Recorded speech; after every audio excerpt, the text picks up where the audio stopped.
Hello friends. आज हम एक इकोलॉजी इकोसिस्टम से रिलेटेड एक महत्वपूर्ण टॉपिक के बारे में बात करेंगे। इस टॉपिक का नाम flow of energy in A ecosystem. एक पारितंत्र में जो ऊर्जा का प्रवाह है वो कैसे होता है। ऊर्जा सबको चाहिए, चाहे कोई भी ऑर्गेनिज्म हो। एवरी ऑर्गेनिज्म को एनर्जी चाहिए। बिना एनर्जी का, बिना ऊर्जा का कोई कार्य नहीं होने वाला है। एनर्जी का सोर्स क्या है, कहाँ से इस धरती पर ऊर्जा कहाँ से आती है, कैसे आती है, इसको हम लोगों को देखना है। और इस ऊर्जा का प्रवाह इसी इकोसिस्टम में कैसे होता है, कैसे कैसे होकर ऊर्जा जो इकोसिस्टम के डिफरेंट ट्रॉफिक लेवल है, जो विभिन्न पोषण स्तर है, उन विविध पोषण स्तरों पर पाए जाने वाले जीवधारी इस ऊर्जा को कैसे कैसे प्राप्त करते हैं। ठीक है, तो हम अगर ध्यान से देखें तो जो धरती पर ऊर्जा का स्रोत है वो सोलर रेडिएशन ही है। Most of the energy on earth come from sun. और जो भी जितने भी इकोसिस्टम है, अगर केवल डीप सी को छोड़ दिया जाए, गहरे समुद्री परिक्षेत्र को छोड़ दिया जाए, तो हर परितंत्र में जो एनर्जी का फ्लो है वो सन से ही होकर आता है। Sun is a ultimate source of energy on earth. अब ये जो सन से ऊर्जा आती है, ये ऊर्जा कैसे पहुंचती है। सबसे पहले ऊर्जा पौधों के पास पहुंचती है।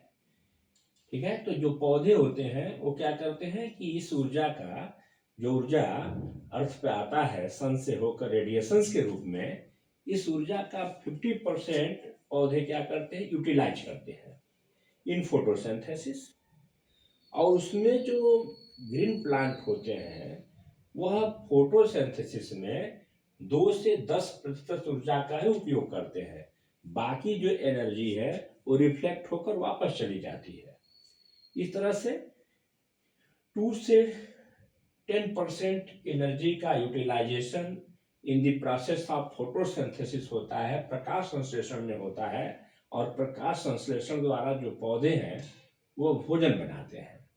जो ऊर्जा आती है सन से, ये सन है जिसको हम सोर्स ऑफ एनर्जी माने, या इस पर सन पर होने वाली जो नाभिकीय संलयन की क्रिया है, न्यूक्लियर फ्यूजन की जो प्रोसेस है, जिसमें हाइड्रोजन के जो एटम्स हैं वह जुड़कर हीलियम बनाते हैं। हीलियम के नाभिक का हीलियम का निर्माण करते हैं और इस प्रोसेस में a lot of energy release होती है। वही energy in form of radiation earth या धरती पर आती है। ये ऊर्जा जो सन से धरती पर आती है तो मैक्सिमम अमाउंट ऑफ जो एनर्जी है वो इन फॉर्म ऑफ हीट, उष्मा के रूप में बाहर निकल जाती है।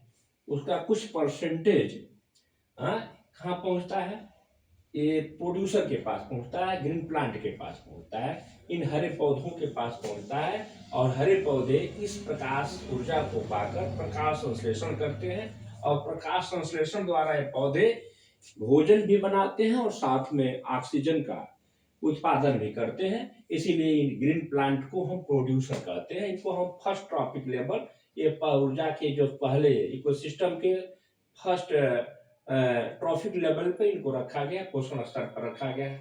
अब पौधे के पास जो भी ऊर्जा आती है, जो भी एनर्जी इनके अंदर स्टोर होती है, भोजन के रूप में जो कुछ भी ये बनाते हैं फल फ्रूट्स के रूप में, वहाँ से ये ऊर्जा जब चलती है किसके पास, सेकेंड ट्रॉफिक लेवल, जो प्राइमरी कंज्यूमर्स है, जो प्राथमिक उपभोक्ता है, उनके पास जब पहुंचती है, जिसका भी maximum part in form of heat के रूप में निकल जाता है। अब कुछ ही ऊर्जा इनको जो प्राथमिक उपभोक्ता है, जो प्राइमरी कंज्यूमर है, जो इस प्लांट पर निर्भर करते हैं, इनसे प्राप्त होती है। अब इस प्राइमरी कंज्यूमर्स जो कि हर्बीवर्स के रूप में होते हैं, जो कि शाकाहारी जंतुओं के रूप में होते हैं, इन शाकाहारी जंतुओं को ये जो ये सेकेंड ट्रॉपिक लेवल में होगा, तो सेकेंड थर्ड ट्रॉपिक लेवल पर पाए जाने वाले जो मांसाहारी जंतु हैं, जो इन शाकाहारी जंतुओं को खाते हैं, इनसे कुछ ऊर्जा इनके पास पहुंच जाती है। यहाँ से भी ऊर्जा इन फॉर्म ऑफ हीट, उष्मा के रूप में बाहर निकल जाती है। अब ये ऊर्जा जो इस थर्ड ट्रॉफिक लेवल पे पहुंचती है, जहां सेकेंडरी कंज्यूमर है, जहां द्वितीयक उपभोक्ता है, यहाँ से ऊर्जा चलती है किसके पास? फोर्थ फोर्थ ट्रॉफिक लेवल, जिसको हम टर्सरी कंज्यूमर कहते हैं, जिनको टॉप ग्रेड के कंज्यूमर कहा जाता है, इनके पास इसका कुछ amount of energy as a food इनके पास पहुंच जाता है, और maximum amount of energy in फार्मा फीड यहाँ से आउट हो जाता है, निकल जाता है। अब जितने भी ट्रॉफिक लेवल है, चाहे वो प्लांट है, प्रोड्यूसर है, चाहे प्राइमरी कंज्यूमर है, चाहे सेकेंडरी कंज्यूमर है, या ये जो टॉप ग्रेड के कंज्यूमर, इनको फोर्थ लेवल ऑफ कंज्यूमर या टर्सरी या तृतीयक उपभोक्ता जिनको कहते हैं, ये सब जब डेथ करते हैं, इनकी जब मृत्यु होती है, तो यहाँ से जो एनर्जी है, इसमें से भी जो हीट है, इन फार्मा फीड एनर्जी निकल जाती है, और इन सब से थोड़ी थोड़ी ऊर्जा किसके पास पहुंचती है?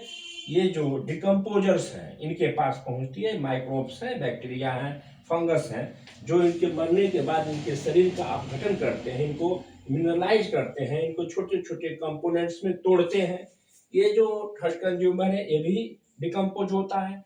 ये जो सेकेंड ट्रॉफिक लेवल के कंज्यूमर्स हैं, ये भी डिकम्पोज होते हैं। प्लांट्स भी मरते हैं, इनके पार्ट्स डेथ करते हैं, फूल पत्ती ये सब जमीन पर गिरते हैं, इनके बॉडी का भी डिकम्पोजिशन होता है। इसमें भी मैक्सिमम एनर्जी इन फार्मा फीड बाहर निकल जाती है। इस तरह से सबसे कम ऊर्जा किसके पास पहुंची? डिकम्पोजर्स के पास पहुंची।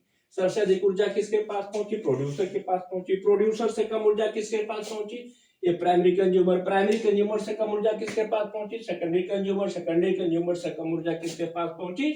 टर्शियरी कंज्यूमर के पास पहुंची। इस तरह से एनर्जी फार्मा फीड निकलती जाती है, और एक ट्रॉफिक लेवल से जो एनर्जी है वो दूसरे ट्रॉफिक लेवल पर ट्रांसफर होती रहती है। इस तरह से ऊर्जा का जो फ्लो है इन इकोसिस्टम, वो यूनिडायरेक्शनल होता है, वो मल्टी डायरेक्शनल नहीं होता। वो एक ही दिशा में ऊर्जा, एक दिशीय ऊर्जा यूनिडायरेक्शनल तरीके से ये ट्रांसफर होती रहती है। प्रोड्यूसर से प्राइमरी कंज्यूमर से सेकेंडरी कंज्यूमर से टर्शियरी कंज्यूमर। इस तरह से ये ऊर्जा का फ्लो इस इकोसिस्टम में बना रहता है।